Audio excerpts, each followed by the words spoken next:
Everybody, and today marks 335 days since our first case back on March 12th. We are 47 weeks into it, and this Friday will be unbelievably 11 months since we've been in this new environment of COVID-19. But unfortunately, sadly, we lost a county resident last night, a woman in her 70s, and my condolences and prayers go to the family and to all the families, to the 336 people that passed away from this since this started a little months ago. So it's a difficult time for anyone to lose anyone, but it's harder now because of the new environment that we're in. So please take the time and think of them. And now, as of today, we have 19,275 cases of COVID-19 in Albany County to date. We have an increase of 87, which is, it's hard to believe when Dr. Will and I would sit here and think 2, 3, 6 was bad, and 8, you get numb. We do. Everyone gets numb. So it's like 87 compared to where we were. It's like a great number. We're coming down. So 87 positive cases since yesterday, and you can see on the graph on the screen, the curve is starting to go down again, which is good news. Our 5-day average is 95.8. Yesterday it was 102.6, so which is also, good news that people are doing the right thing, and that's what we like. There are currently 1,822 people under mandatory quarantine. There's since yesterday, and that number was 1,765. Of our new positive cases, there was 32 that had close contact to a positive case, 7 are healthcare workers, 2 reported traveled out of state, and 46 at this point don't have a clear source of infection. As of today, we have 58,930 people that have completed quarantine, which we've been saying every day when we have these. So 58,930 people completed quarantine. Of those, 18,407 tested positive for the virus and had recovered.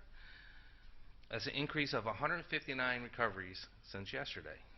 There are 8 new hospitalizations overnight. There's 97 people currently in the hospital from the virus. Yesterday, the number was 99. There are 12 patients currently in the ICU. Yesterday, there was 17 people in the ICU. We still need everyone to continue. Please wear your mask, cough into your arm, clean your hands, stay 6 feet apart, and we'll get through this. And thank you to everyone who's doing the right thing out there. If you haven't got tested for COVID, please, those who want, please go to our website and check that out. But also, for those who want to get the vaccine, go to this number, 1-833-697-4829. You can call it. It's the New York State hotline, and they will explain to you what category you're in and walk you through it. So call that number, 1-833-697-4829. Also, United Way, thanks to Pete Gannon and them, 211 for a hotline for getting information, to walk you through the website, to tell you what you need to do, where you fall. So pretty simple, 211. It takes a lot of partnerships to get through any scenario that you're in, and unfortunately, I think people get a little glimpse of our health department and the mayor's office and the county executive's office, and we do these type of partnerships all the time, pre-COVID, during COVID, and a variety of other issues that we constantly got to work together with. And it takes us to put our differences aside, roll up our sleeves to get through things and to work for the people that put us in office, for Dr. Whalen to protect the health and safety of the residents of the county, and base it on science, not base it on votes, like I said before, and everything else. But I do want to thank Mayor Sheehan for the partnership we did with Mohawk. When we announced it a month ago, basically that announcement was in the works for 2 months prior to even announcing Mohawk. And Mohawk, and thank them for their being part of the fabric of the community in the Capital Region. Mohawk Ambulance, who invested a lot of money to make this happen with refrigerations and training and bringing people on board. They did a lot of logistics to get it where we could get shots to people that have not gone out. The mayor and I have identified a lot of people that are, been doing the right thing. They haven't gone out. And people that just don't want to sign up on websites and everything else, for a variety of reasons. So we put a lot of work into it, and it was a pilot program. And I do want to thank Governor Cuomo for believing in this pilot program, for signing off on it and getting the vaccines last week. But the pilot program that we announced in January has been a great success. 90% of those vaccines where it was 65 and plus. So again, I do want to thank the governor, and I can't thank him enough for signing off on this program and letting us get shots in arms. But remember, Albany County is not allowed to vaccinate these groups in our county pods. So this is a huge step forward because we can't do 65. And I can assure you, Dr. Whalen knows a lot of people I do that are over 65 that want to get vaccinated, but we can't do it through our pod. So this is a great step to handle this population of people that need it, and that we identify that have underlying health issues that have been affected the most through this, the most amount of people that have passed away that couldn't even qualify to get the shot. So thank God that changes this February 15th, and people with underlying health conditions can get the vaccine and continue to tackle the 1B and 1A. But also, there's lessons learned in everything. And I'm going to let the mayor talk about the statistics and all that, but you know, lessons learned. It's not perfect. Listen, I'm going to stumble. I'm going to fall. I'm going to pick myself up, dust myself off, readjust, and figure out what went right and what went good. I've said this since the beginning. I've said this for 11 months. I haven't pointed the finger at the president then, the new president, the governor.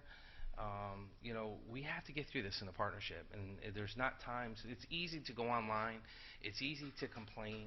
Be part of the solution, not part of the problem. And we need people to come to the table and have a great conversation. We can agree to disagree, but we need to have a dialogue and solutions to the problems, not sit there and point the finger out why something didn't happen, or you know, how come this person didn't get taken care of. I get it. I know people are frustrated. I know elected officials are frustrated. But again, like I said, it's a marathon, not a sprint. We can't get upset. People need our elected officials to be cool, calm, and collective, and to be leaders at this point in time. And I've always said this: lead, follow, get out of the way, because we need leadership. And that's why I partner with Mayor Sheehan and with Mohawk and our health department. We need leadership and partnerships, because it's not one person getting us through this. It's everyone collectively getting us through this. And you know, I'm going to let her talk about the success. And then we were so lucky enough to have an extra pod on Saturday because there was some vaccine, as much as we hoped for. But and again, learning that, you know, other people are out there doing vaccines that we're not aware of. And that's one thing I talked to General Murphy about the other night, or last night. I might call him last night. I think it was last night. That, you know, we need to better communicate.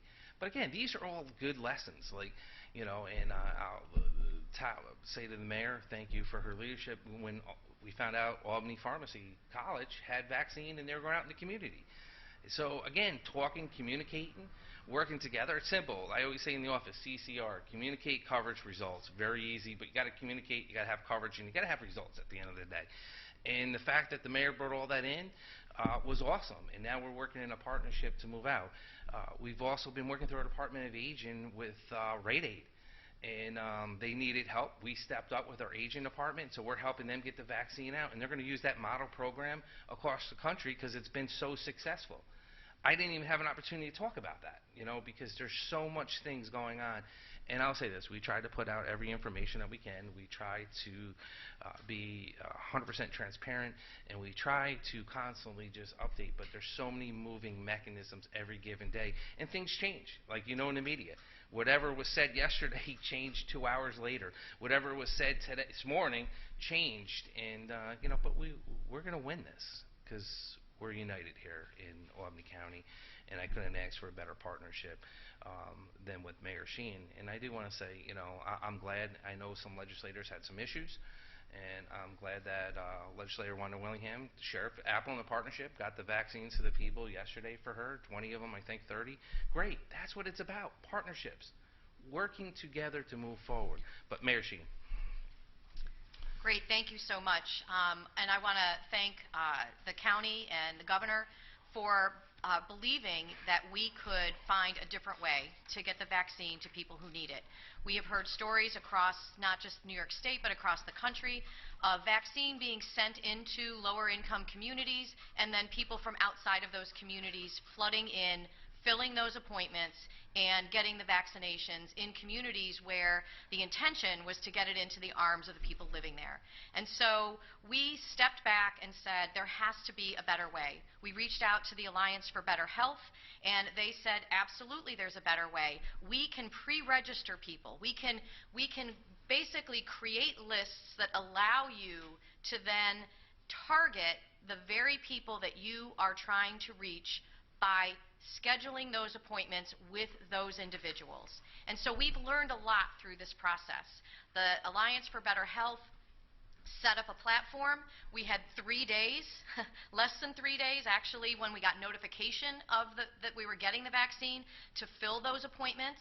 And so I'm here to speak about the results in the city of Albany, because that's the part that we were actively involved in, and we had great partnerships with our other elected officials, with volunteers who helped to ensure that we were filling those appointments with the very people that we were expected to target, which were residents of Westview Homes and residents of Townsend Homes, which are 2 Albany Housing Authority complexes in the city of Albany, with appointments then also offered to other people living in housing and living in the surrounding area.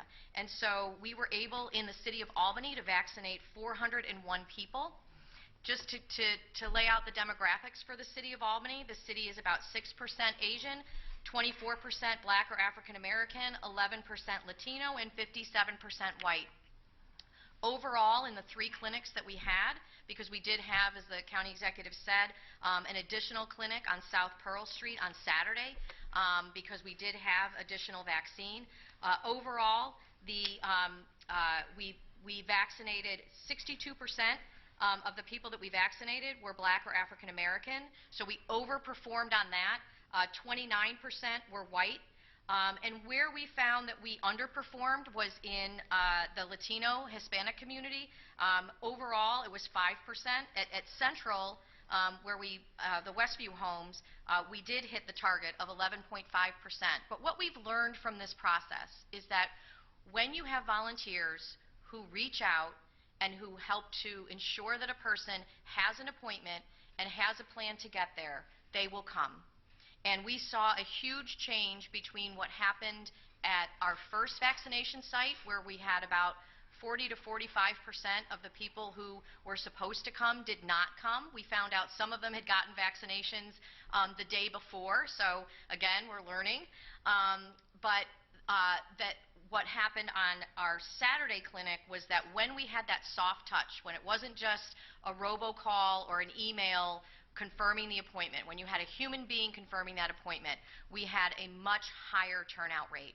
And you know, to me, the only downside, and it's a big downside because we disappointed people, is that we didn't have enough vaccine.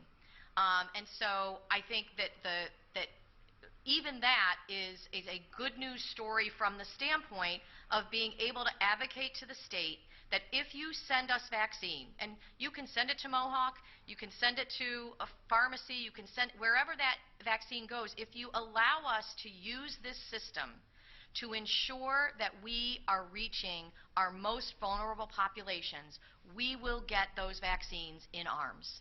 And that is the success that happened. That's what we demonstrated.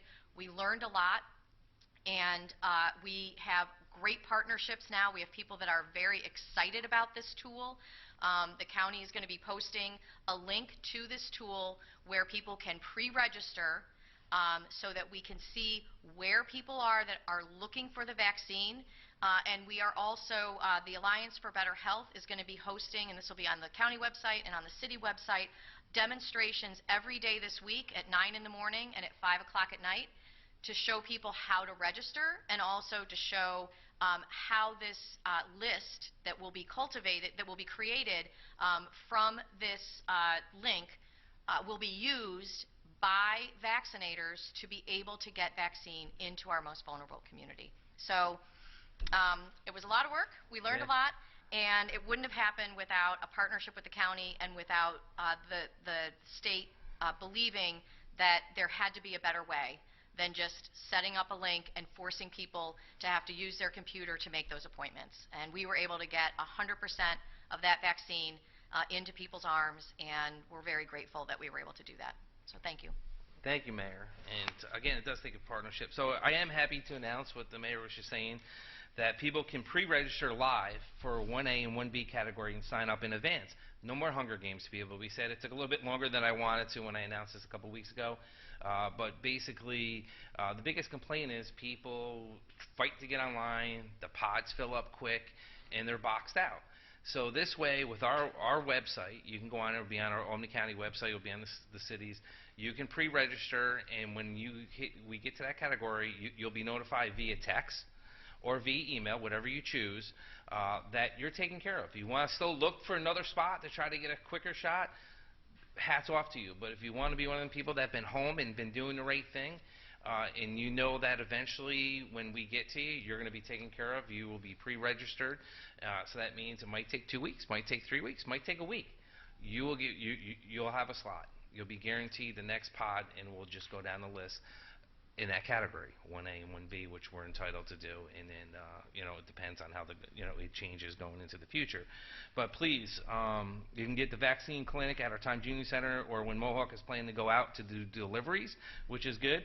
And the website is going to be on our main website. It's albany.518c19.com. Please go there. It's up. It's live right now. So if you're watching this, you can go there. You can pre-register, and it's good to go. So again, it takes a partnership. So thank you for everyone doing that. And Dr. Whalen, thank you for what your team's been doing, not just with the vaccine, but the 11 months prior to all this when we were going through everything else. But Dr. Whalen. Good morning. So I think this is a great update to hear about the various ways that vaccine can be got out to our community. And most importantly, it highlights the knowledge that there isn't really a one-size-fits-all approach to getting vaccine out when we're looking at issues related to supply and the timeline of getting vaccine out, and also knowing the concern of the public and the fact that we are still very much in a situation where demand greatly exceeds supply. So to be able to get this out in a manner that ensures that equity is part of the lens of getting vaccine out is essential in the community. So I applaud Mayor Sheehan and County Executive McCoy for continuing to look towards innovative strategies to do this and partnerships that can expand vaccine in our community. As we go forward, it is likely that there will be other partnerships, and with expanded availability of the vaccine, we really are looking at many partners that we can work with to get vaccine out, either to communities that they serve, communities that they work, communities that they live. It is going to be, we are a resource-rich area in Albany County, and that is something that has always been a strong suit of ours. We're very lucky with the healthcare systems that we have, with the community partnerships that we have, and with the strong community government that we have to be able to create partnerships like this on a short notice and have the willing partnerships and ability to work of so many people. So, I appreciate these efforts and appreciate their importance going forward. We continue to work with the strategy that we have used at the local health department, which is to get the most vaccine out in the shortest period of time through our efforts at the TU Center. We have been able to get as much vaccine out as we get every single time. And tomorrow's pod, we will be vaccinating 1,100 1B essential workers, and we will also be doing a vaccine clinic of 500 second doses.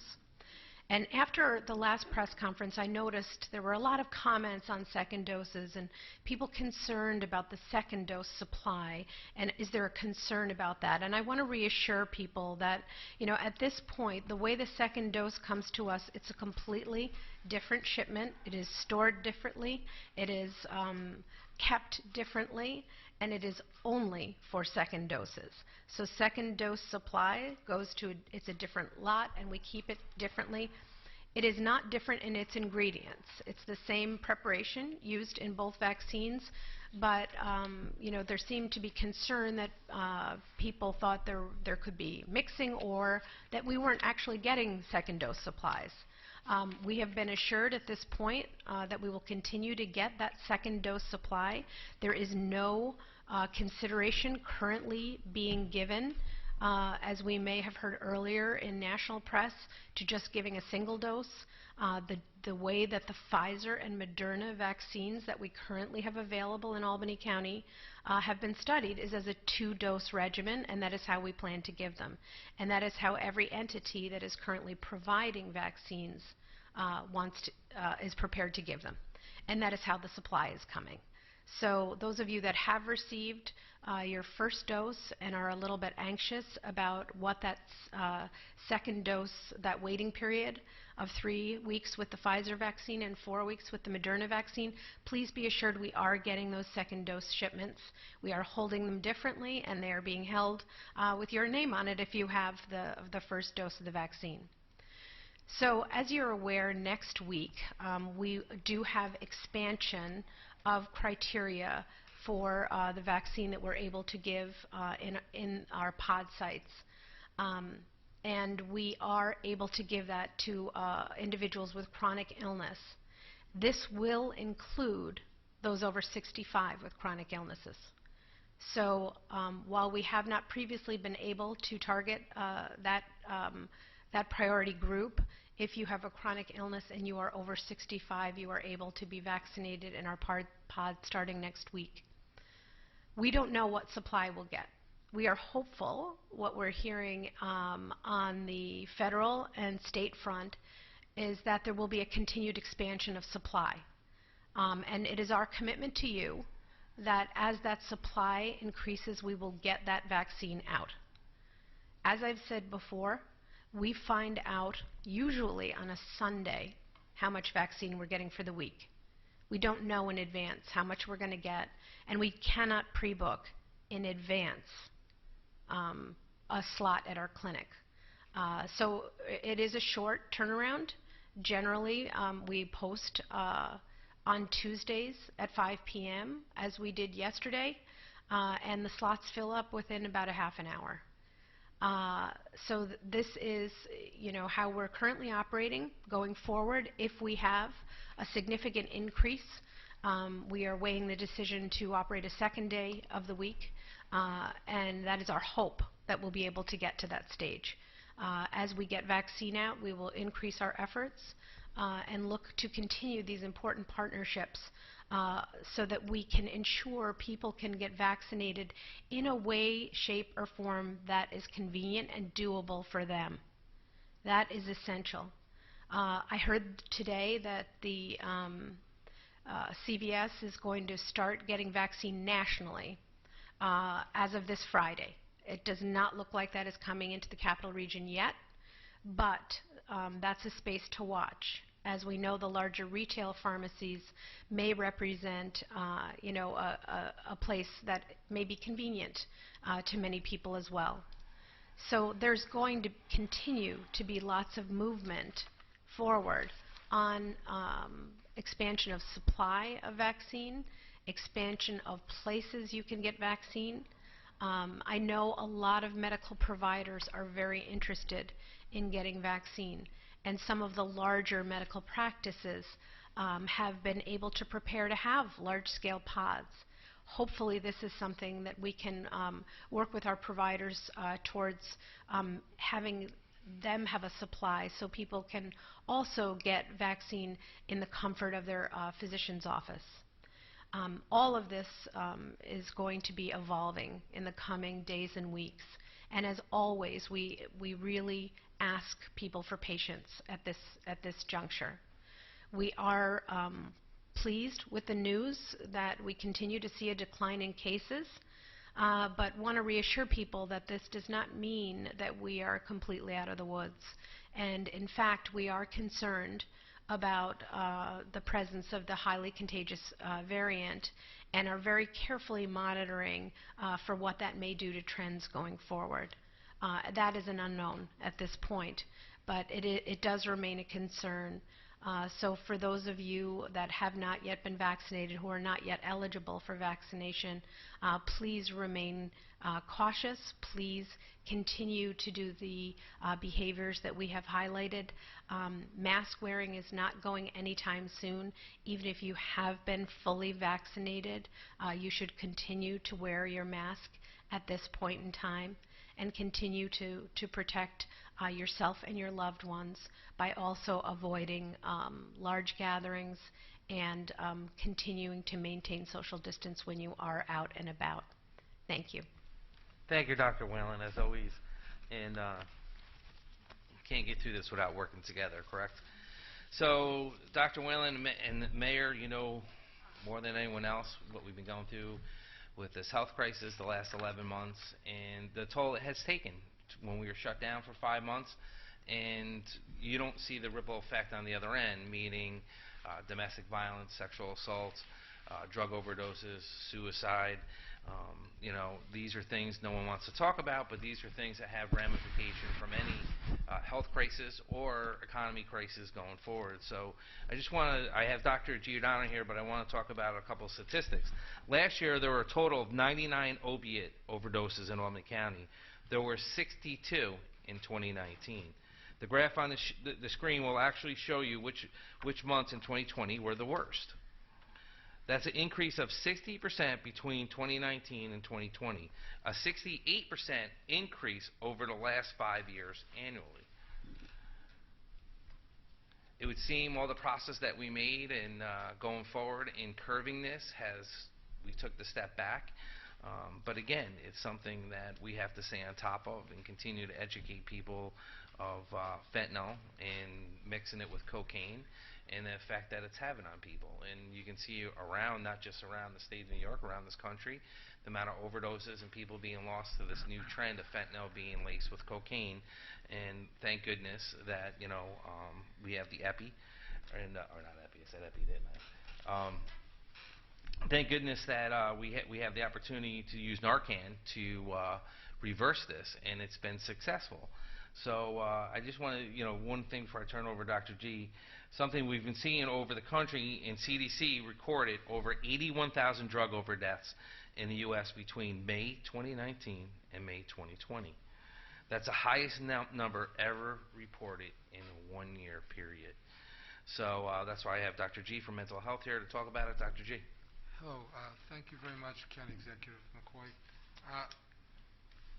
It is true that most people don't want to talk about this, and I think it is critical that we take a moment, take a breath, and kind of do a year-end update and retrospective and focus on what many are correctly referring to as an epidemic within the pandemic. I'm sorry. Can you hear me now? The good news I'll start with. I think that as a community we are more resilient than we ever imagined we would be, and I think we've learned that you only know your strength when you're tested to your limits, and we certainly as a community on every front have been tested to our limits. But the not so good news is that we've been injured as a community, and it's not only in terms of the daily reminders of the physical and medical injuries that we've sustained as a result of this pandemic. It's our mental health, our emotional well-being, our spirit, I think, has been injured. And the healing will likely take a long time, and I think we're still not yet fully seeing the peaks of this injury. It's so great to hear the mayor and the county executive and Dr. Whalen talking about some glimmers of hope on the medical front. We still have many fears on the behavioral health front. And one indicator of that injury, as the county executive pointed out, is this really dramatic rise in the number of opiate deaths that we experienced locally. And he is correct to say that this reflects, and the CDC has highlighted this, what we're seeing in Albany County is reflecting the counties that surround us and across the state and across the nation. And I've been here before you a couple of times over the course of the year, and we've talked about the risk factors and why this is the case. I think I don't want to go through all of that, but to remind you that vulnerable people are susceptible to this incredible confluence of stressors in the mental health world and in the addiction world, and pre-existing conditions can worsen, and non-existing conditions can get created as a result of all this. So yeah, we had 99 overdoses in 2020. It's the highest ever for us annually. We were able to kind of break out those numbers a bit. These are males primarily between in their 30s, although the group as a whole ranges from about 20 to 59. We look at the overdoses in terms of those that occur in Albany County. Not all of those that occur in Albany County are Albany County residents. When we broke this out, it looks like about 86% of those 99 that occurred in Albany County were, in fact, residents of this county. And notably, and this also is a trend that the CDC is highlighting as existing across the country, over 85% of those tox reports that came back on opiate-related deaths had fentanyl in them. And we've been watching this since 2012, and that one of the big changes is that the fatalities are more and more likely related to illicitly produced synthetic opioids like fentanyl, and either in combination with drugs like cocaine, and there was just recently a spike regionally. Schenectady was the first one, I think, to see it hit them. We put out an alert on this a week or two ago because a contiguous county was suffering, and we thought it was likely going to affect us as well. But that was a cocaine-related, fentanyl-related set of fatalities. And sometimes the cocaine is mixed with fentanyl. Sometimes it's just co-use of opiates and cocaine. But as the county executive said, the CDC is also seeing trends that surpass any that they've seen in the past. But for me, the only way to keep doing this kind of work, and Dr. Whalen said the same thing, you have to find hope in all of this, and I want to just give you a little bit of what I think is reason to be hopeful. That's the indicator of the injury, the deaths. But the indicators of our strength as a community is really remarkable. The legions of caregivers in the behavioral health world who also, along with all the medical providers that we've recognized for so many months, these behavioral health providers go to work every day, put themselves in various degrees of risk because of their compassion, their dedication, their caring. They've continued to serve us as a community every day. And for me, and I know I speak on behalf of the county executive and Dr. Whalen, we want to thank all the doctors and the nurses and the social workers and the psychologists and the peer counselors who work in our agencies to help. So a little bit of, I won't belabor this too much, but I think perspective is important if we're going to have any hope at all. So there were 99 opiate-related overdoses in 2020. That's in the context of today, 2,748 people in Albany County who are receiving addiction treatment. That's a large number, it's a scary number, but it's a remarkable number. I think it's a hopeful number. Of those, almost 60% are suffering in one way or another from an opiate-related disorder. That's over 1,500, 1,566 actually. And what I think is important to say, 1,566 people did not die today. They're in treatment, they're in recovery, and they're working on this. And so, the tragic numbers associated with the fatalities are wake-up calls to us and to all the folks that I work with and that work for me and for the county executive. But there's a lot of good work being done in the community, and I think we need to remember that. And I've said this before when I've come, almost 90% of those receiving treatment in this county for opiate-related disorders are receiving state-of-the-art, evidence-based medications for opiate use disorder or otherwise known as medication-assisted treatment.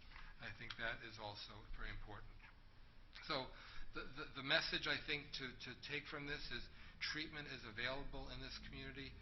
Treatment works. Peer support is available in this community. Peer support works. And recovery is possible. We've talked about this before. This touches all of our lives, all of our families, all of our places of employment. We all know someone whose life has been touched by this. And there's great innovation going on. In the governor's budget, he's talking about integrating the addiction and mental health communities at the state level. Well, in Albany County, we integrated our mental health and addiction services 5 or 6 years ago because we know that people come to us with multiple problems and you should treat them in a holistic way.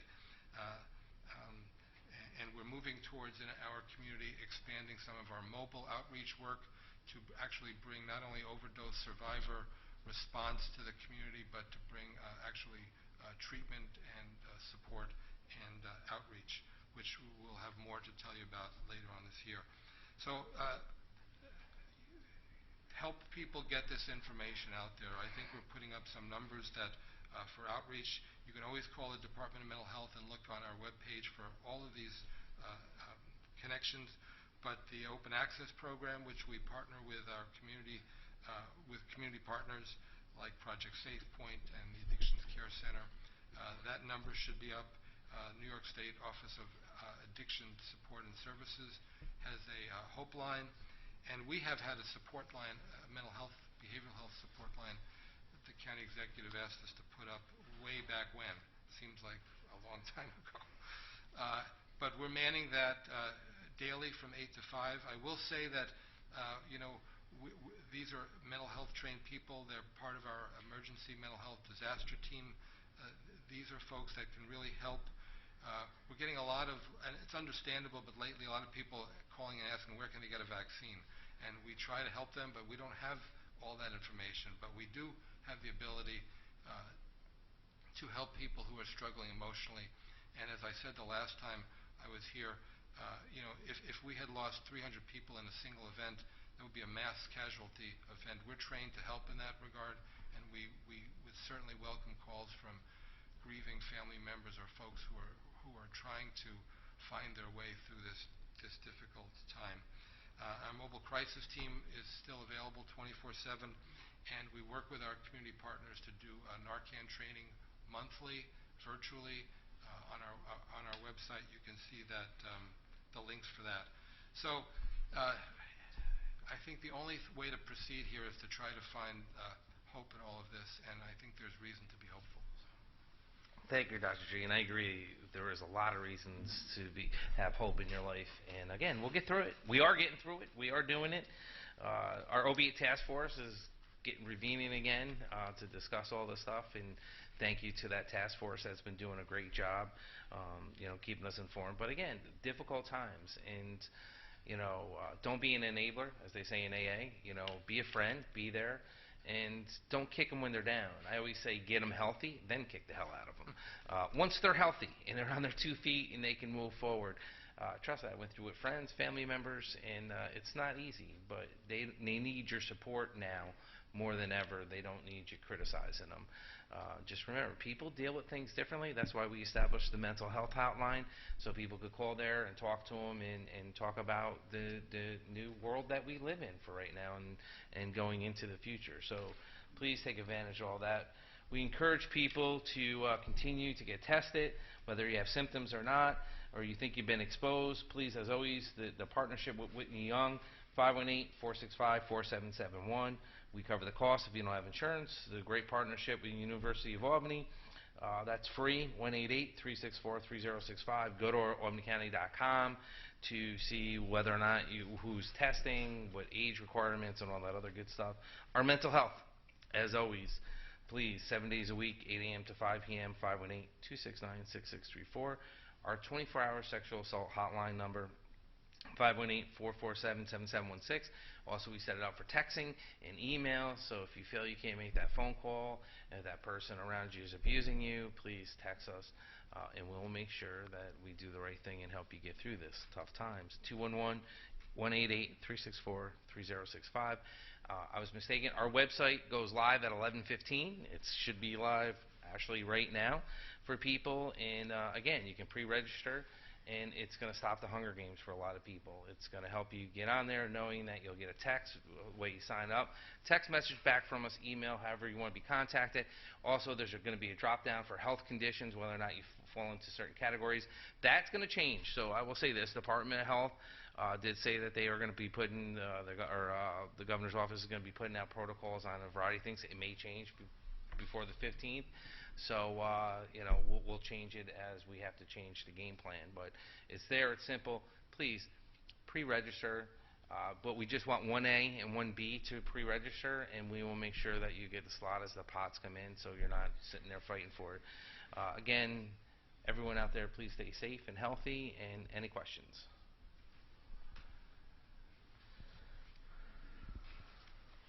I was going to ask for you to clarify some more about the registration form. So one question I got was, is it only for Albany County residents to pre-register? And then the second I was going to ask, is it for anybody to register, even if you're the general public down the line, or you just want 1A and 1B right now? We just want 1A and 1B right now because we don't want to overload the system because we just launched it. So it is, it's really, it's for the Albany County residents. But we just please stay in that category. You can call 211 and the other numbers that we put out to see where you fit in that category when they're open up. And as we continue to get, like the mayor said so elegantly, we have the demand, we just don't have the supply.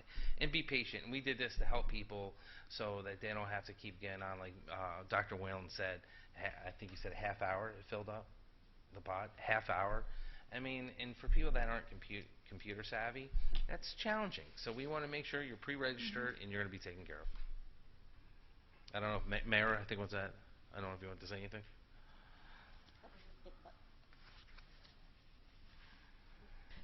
Just to add to that, the great thing about this is that if you're not computer savvy, somebody can help you fill it out. So you can fill it out for someone as their helper. If you have a senior who you don't want them to get the call for scheduling the appointment, you're their aide or you're their child, and you want to get called, you can put that information in. So we're really trying to ensure that we can contact people in a way that is going to be effective. And in addition to making appointments with people by texting them or sending emails, we also have volunteers that are prepared. As, for example, the College of Pharmacy has been a great partner. So if they get 60 vaccines and they say that they want to focus on seniors at a particular housing complex, they can go to this list and they can pull everyone who's already pre-registered from that address. So it really is allowing those who are getting these vaccinations out to have a tool to allow them to reach the, right now, very underrepresented populations across, the county, which is true across the state and across the country, getting access to the vaccine. Any other questions?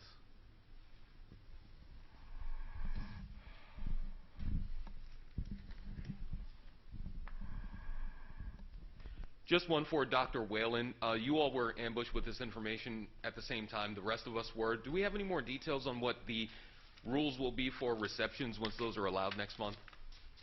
For weddings, I have received no further information on that. Any other questions?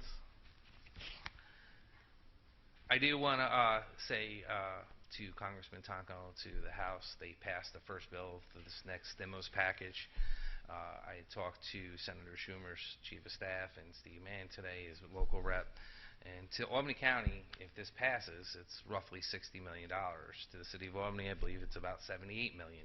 It's game changers for everything that's going on with COVID-19 and loss in revenue and everything else, and it means a big difference moving forward. So hopefully it gets through the Senate. It might change a little bit, but this is the stuff that Steve Accorio from NISAC and myself have been working on for a long time.